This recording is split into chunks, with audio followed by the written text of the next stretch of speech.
Capítulo 7. Ninguém pode julgar, não julguem, e vocês não serão julgados. De fato, vocês serão julgados com o mesmo julgamento com que vocês julgarem, e serão medidos com a mesma medida com que vocês medirem. Por que você fica olhando o cisco no olho do seu irmão, e não presta atenção à trave que está no seu próprio olho? Ou, como você se atreve a dizer ao irmão, deixe-me tirar o cisco do seu olho, quando você mesmo tem uma trave no seu? Hipócrita, tire primeiro a trave do seu próprio olho, e então você enxergará bem para tirar o cisco do olho do seu irmão. Saber discernir, não deem aos cães o que é santo, nem atirem pérolas aos porcos, eles poderiam pisá-las com os pés, e virando-se, despedaçar vocês. Confiança no Pai, peçam, e lhes será dado. Procurem, e encontrarão. Batam, e abrirão a porta para vocês.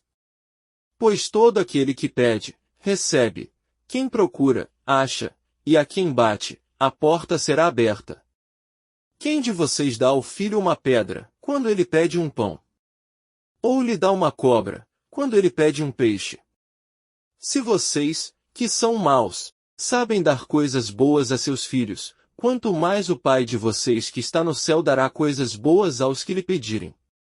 A regra de ouro: tudo o que vocês desejam que os outros façam a vocês, façam vocês também a eles. Pois nisso consistem a lei e os profetas. O reino exige esforço, entrem pela porta estreita, porque é larga a porta e espaçoso o caminho que levam para a perdição, e são muitos os que entram por ela. Como é estreita a porta e apertado o caminho que levam para a vida, e são poucos os que o encontram. Cuidado com as falsas promessas, cuidado com os falsos profetas, eles vêm a vocês vestidos com peles de ovelha, mas por dentro são lobos ferozes. Vocês os conhecerão pelos frutos deles. Por acaso se colhem uvas de espinheiros ou figos de urtigas? Assim, toda árvore boa produz bons frutos, e toda árvore má produz maus frutos. Uma árvore boa não pode dar frutos maus, e uma árvore má não pode dar bons frutos. Toda árvore que não der bons frutos será cortada e jogada no fogo. Pelos frutos deles é que vocês os conhecerão. A fé é uma prática, nem todo aquele que me diz Senhor, Senhor, entrará no reino do céu. Só entrará aquele que põe em prática a vontade do meu Pai que está no céu. Naquele dia muitos me dirão, Senhor, Senhor, não foi em teu nome que profetizamos, não foi em teu nome que expulsamos demônios? E não foi em teu nome que fizemos tantos milagres? Então eu vou declarar a eles, jamais conheci vocês. Afastem-se de mim, malfeitores. Passar para a ação, portanto, quem ouve essas minhas palavras e as põe em prática, é como um homem prudente que construiu sua casa sobre a rocha. Caiu a chuva, vieram as enxurradas, os ventos sopraram com força contra a casa, mas a casa não caiu, porque fora construída sobre a rocha. Por outro lado, quem ouve essas minhas palavras e não as põe em prática, é como um homem sem juízo, que construiu sua casa sobre a areia. Caiu a chuva, vieram as enxurradas, os ventos sopraram com força contra a casa, e a casa caiu, e a sua ruína foi completa.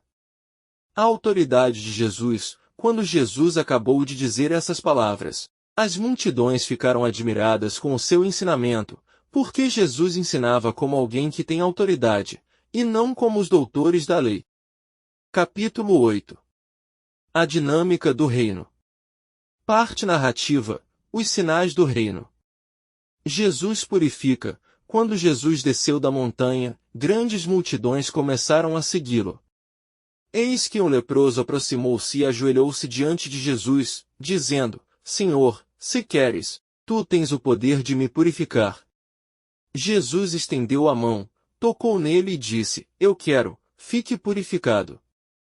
No mesmo instante o homem ficou purificado da lepra. Então Jesus lhe disse, Não conte isso a ninguém. Vá pedir ao sacerdote para examinar você, e depois faça a oferta que Moisés mandou, a fim de que seja um testemunho para eles. As fronteiras do reino, Jesus estava entrando em Cafarnaum, quando um oficial romano se aproximou dele, suplicando: Senhor, meu empregado está em casa, de cama, sofrendo muito com uma paralisia. Jesus respondeu: Eu vou curá-lo. O oficial disse: Senhor, eu não sou digno de que entres em minha casa. Dize uma só palavra e meu empregado ficará curado. Pois eu também obedeço a ordens e tenho soldados sob minhas ordens. E digo a um: vá, e ele vai. E a outro: venha, e ele vem. E digo ao meu empregado: faça isso, e ele faz. Quando ouviu isso, Jesus ficou admirado, e disse aos que o seguiam: Eu garanto a vocês, nunca encontrei uma fé igual a essa em ninguém de Israel. Eu digo a vocês, muitos virão do Oriente e do Ocidente, e se sentarão à mesa no reino do céu junto com Abraão, Isaque e Jacó. Enquanto os herdeiros do reino serão jogados nas trevas exteriores onde haverá choro e ranger de dentes. Então Jesus disse ao oficial: Vá, e seja feito conforme você acreditou. E nessa mesma hora o empregado do oficial ficou curado. Ser livre para servir, Jesus foi para a casa de Pedro, e viu a sogra de Pedro deitada, com febre. Então Jesus tocou a mão dela, e a febre a deixou. Ela se levantou, e começou a servi-los. Jesus é o servo de Javé. À tarde, levaram a Jesus muitas pessoas que estavam possuídas pelo demônio. Jesus, com a sua palavra, expulsou os espíritos e curou todos os doentes. Para que se cumprisse o que fora dito pelo profeta Isaías, ele tomou as nossas enfermidades e carregou as nossas doenças. Exigências para seguir Jesus. Vendo grandes multidões ao seu redor, Jesus mandou passar para outra margem. Então um doutor da lei se aproximou e disse: Mestre, eu te seguirei aonde quer que fores. Mas Jesus lhe respondeu: As raposas têm tocas e as aves do céu têm ninhos, mas o Filho do Homem não tem onde repousar a cabeça. Outro, que era discípulo, disse a Jesus: Senhor, deixa primeiro que eu vá sepultar meu pai. Mas Jesus lhe respondeu: Siga-me, e deixe que os mortos sepultem seus próprios mortos. Jesus é o Senhor das situações. Então Jesus entrou na barca, e seus discípulos o acompanharam. E eis que houve grande agitação no mar, de modo que a barca estava sendo coberta pelas ondas. Jesus, porém, estava dormindo. Os discípulos se aproximaram e o acordaram, dizendo: Senhor, salva-nos, porque estamos afundando. Jesus respondeu: Por que vocês têm medo, homens de pouca fé? E, levantando-se, ameaçou os ventos e o mar, e tudo ficou calmo. Os homens ficaram admirados e disseram: Quem é esse homem? A quem até o vento e o mar obedecem? Jesus desaliena os homens. Quando Jesus chegou à outra margem, a terra dos Gadarenos, foram ao encontro dele 2 homens possuídos pelo demônio. Saíam do meio dos túmulos e eram muito selvagens, de modo que ninguém podia passar por esse caminho. Então eles gritaram: Que é que há entre nós, Filho de Deus? Vieste aqui para nos atormentar antes do tempo? Havia, ao longe, uma grande manada de porcos que estavam pastando. Os demônios suplicavam: Se nos expulsas, manda-nos para a manada de porcos. Jesus disse: Podem ir.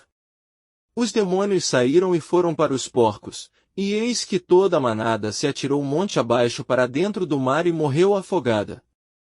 Os homens que guardavam os porcos saíram correndo, foram à cidade e contaram tudo, inclusive o caso dos possuídos pelo demônio. Então toda a cidade saiu ao encontro de Jesus. Vendo, começaram a suplicar que Jesus se retirasse da região deles. Capítulo 9. O poder de perdoar. Jesus subiu numa barca, passou para outra margem e chegou à sua cidade. Nisso, levaram a ele um paralítico deitado numa cama. Vendo a fé que eles tinham, Jesus disse ao paralítico: Coragem, filho, os seus pecados estão perdoados. Então alguns doutores da lei pensaram: Esse homem está blasfemando. Mas Jesus, conhecendo os pensamentos deles, disse: Por que é que vocês pensam coisas más? O que é mais fácil dizer: os seus pecados estão perdoados, ou dizer: levante-se e ande? Pois bem, para que vocês saibam que o Filho do Homem tem poder na terra para perdoar pecados, então disse Jesus ao paralítico: levante-se, pegue a sua cama e vá para a sua casa. O paralítico então se levantou e foi para sua casa. Vendo isso, a multidão ficou com medo e louvou a Deus, por ter dado tal poder aos homens. Justiça e misericórdia. Saindo daí, Jesus viu um homem chamado Mateus, sentado na coletoria de impostos, e lhe disse: siga-me. Ele se levantou e seguiu a Jesus. Estando Jesus à mesa em casa de Mateus, muitos cobradores de impostos e pecadores foram e sentaram-se à mesa com Jesus e seus discípulos. Alguns fariseus viram isso, e perguntaram aos discípulos: por que o mestre de vocês come com os cobradores de impostos e os pecadores? Jesus ouviu a pergunta e respondeu: as pessoas que têm saúde não precisam de médico, mas só as que estão doentes. Aprendam, pois, o que significa: eu quero a misericórdia e não o sacrifício. Porque eu não vim para chamar justos, e sim pecadores. Jesus provoca ruptura. Então os discípulos de João se aproximaram de Jesus e perguntaram: nós e os fariseus fazemos jejum. Por que os teus discípulos não fazem jejum? Jesus respondeu: vocês acham que os convidados de um casamento podem estar de luto, enquanto o noivo está com eles? Mas chegarão dias em que o noivo será tirado do meio deles. Aí então eles vão jejuar. Ninguém põe remendo de pano novo em roupa velha, porque o remendo repuxa o pano, e o rasgo fica maior ainda. Também não se põe vinho novo em barris velhos, senão os barris se arrebentam, o vinho se derrama e os barris se perdem. Mas vinho novo se põe em barris novos, e assim os dois se conservam. Jesus é o Senhor da vida. Enquanto Jesus dizia essas coisas para eles, um chefe se aproximou, ajoelhou-se diante de Jesus, e disse: minha filha acaba de morrer, mas vem, põe tua mão sobre ela, e ela viverá. Jesus levantou-se e o seguiu, junto com seus discípulos. Nesse momento, chegou uma mulher que fazia 12 anos vinha sofrendo de hemorragia. Ela foi por trás, e tocou a barra da roupa de Jesus, porque pensava: ainda que eu toque só na roupa dele, ficarei curada. Jesus virou-se, e, ao vê-la, disse: coragem, filha, sua fé curou você. E, desde esse momento, a mulher ficou curada. Chegando à casa do chefe, Jesus viu os tocadores de flauta e uma multidão fazendo barulho. Então disse: retirem-se, porque a menina não morreu. Ela está apenas dormindo. As pessoas começaram a caçoar dele. Quando a multidão foi afastada, Jesus entrou e tomou a menina pela mão. Então a menina se levantou. E essa notícia espalhou-se por toda aquela região. Jesus faz ver e falar. Quando Jesus saiu dali, 2 cegos o seguiram, gritando: tem piedade de nós, filho de Davi. Jesus chegou em casa, e os cegos se aproximaram dele.